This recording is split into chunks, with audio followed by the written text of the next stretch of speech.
How to make Spotify Wrap work.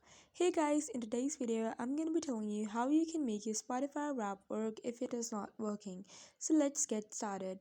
So the first thing that you need to do is go to your Spotify, and the very first thing that you need to check out is whether your Spotify is updated to its latest version or not. And if it's not, you just need to go back and go and open your Play Store, go to your Spotify, and then check if there is an update version over here.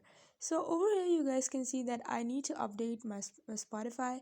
So I'm simply gonna tap on update and it's gonna be turned into its latest version. And once it is turned into its latest version, you would be able to see Spotify Wrap just over here in the front page. And also, if you're not still able to see it, you can simply go to your search and over there search Spotify Wrapped. So then tap on it, and over here you guys can see that my Spotify Wrapped is right in front of me. So that is how simply you can open Spotify Wrapped 2022.